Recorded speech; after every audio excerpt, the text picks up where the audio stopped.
Hello বন্ধুরা, কেমন আছো তোমরা? আশা করি খুব ভালো আছো আর আমিও ভালো আছি। আজকে হচ্ছে ভাইফোঁটা, সবাইকে জানাই ভাইফোঁটার শুভেচ্ছা ও ভালোবাসা। আর হাত থেকে দেখো ফোনটা পড়েই গেল, আমার মেয়ে এসে কুড়ালো। আর আমার মেয়ে আর তোমাদের দাদাভাই দেখলে রেডি হয়ে গেছে, আজকে হয়তো ভাইফোঁটা, তাই তো বোনেরা ফোঁটা দেবে তার জন্য আর কি রেডি হয়ে গেছে।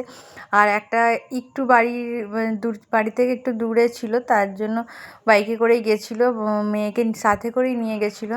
আর ফোঁটা নিয়ে চলে আসার সময় তোমাদেরকে আর দেখানো হয়নি।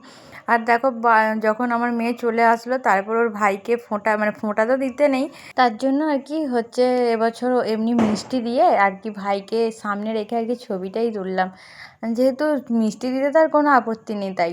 আর তারপরে দেখো সোজা চলে আসলাম রান্নাঘরে, কারণ আমার শাশুড়ি মা বাড়িতে নেই, ও হচ্ছে গেছে বাপের বাড়ি, যেহেতু ভাই আছে তাই জন্য ভাইকে ফোঁটা দিতে গেছে। আর আমার যেহেতু ভাই বা দাদা কেউ নেই, তার জন্য আমি কি যে কোনো বছরই যাই না, এই শ্বশুরবাড়িতেই থাকি।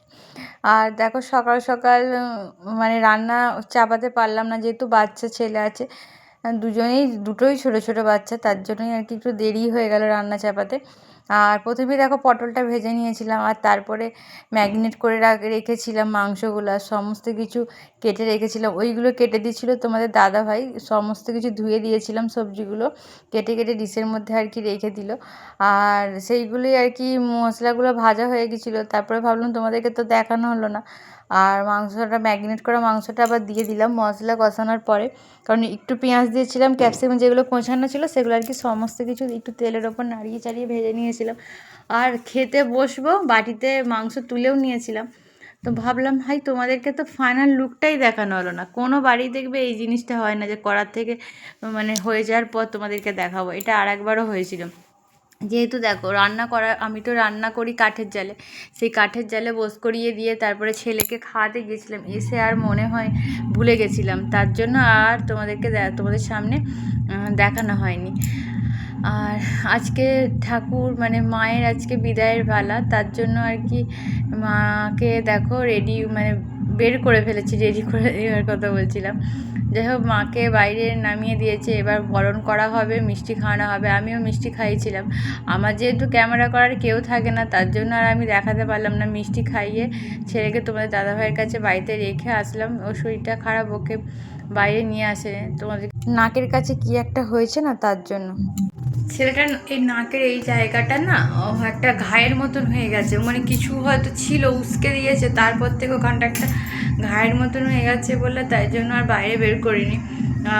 যে বাইরে গেলেই তো সেই লাফালাফি সেই রকম করতে করতে আবার ওই নাকটা যদি লেগে যায়, তাহলে আবার সেই নাকটা নিয়ে ভালো হবে না, তার জন্য আর কি ঘরেতেই ছিল। আর তোমাদেরকে দেখালাম না। যাই হোক, আমি আবার এসে হচ্ছে ওখানে বরণ করি না, খাইয়ে দিয়ে এসেছি মাকে। আর মনটা খারাপ হলো, সমস্ত কিছু পুজো শেষ, কারণ দুর্গা পুজোর পর লক্ষ্মী পুজো হলো, তোমাদেরকে আগের ভিডিওটা একবার বলেছিলাম, তারপর না কালী পুজো এলো, কিন্তু এরপরে তো আমাদের জগদ্ধাত্রী পুজো আছে, জগদ্ধাত্রী পুজোর পর তারপরে আর কিচ্ছু নেই। জগদ্ধাত্রী পুজোটাই একটু ভালো লাগবে। তারপরেই যখন জগদ্ধাত্রী পুজো ধরো শেষ হয়ে যাবে, তখন কেমন মনের মধ্যে কীরকম একটা লাগবে না, সব পুজো শেষ, আবার একটা বছর ওয়েট করতে হবে। চলো, আর বাইরে হচ্ছে গান, কারণ মাকে তো দেখলে যে নিচে নামিয়ে বরণ করার জন্য নামিয়ে দিচ্ছে, তারপরে ওখান থেকে নিয়ে যেখানে আমাদের দুর্গা পুজো হয় ওখানে নিয়ে গেছে, ওখানে নিয়ে গিয়ে সবাই আর কি একটু গান নাচ করবে, ওখানেই আছে। আর ছেলে ঘুমিয়েছে, এখন বাজে কত জানো, 11টা, যেহেতু যে বৃহস্পতিবার 12টার পর আর কি বিসর্জন দেবে, তার জন্য আর কি এখনও নিয়ে যায়নি। চলো পরে আসছি। চলো, আজকের মতো ভিডিওটা এই পর্যন্ত, নতুন একটা ভিডিও নিয়ে আবার তোমার সামনে হাজির হব। ততক্ষণ তোমরা সুস্থ থেকো, ভালো থেকো। আজকে ভাইফোঁটাটা আমার ছেলের জন্য তো প্রথম বছর ভাইফোঁটা ছিল, আর এভাবেই সেটা দিল। যাই হোক, আমার মেয়ের আশা পূর্ণ হয়েছে, আমার মেয়ের অনেক শখ ছিল তার একটা ভাই হবে, তার ভাইকে ফোঁটা দেবে। যাই হোক, তার আশা পূর্ণ হয়েছে, অনেকটা খুশি। চলো, আশীর্বাদ করো ওরা যেন মানুষের মতো মানুষ হয় আর ভালো থাকে, সুস্থ থাকে। তোমরা সুস্থ থেকো, ভালো থেকো, টাটা।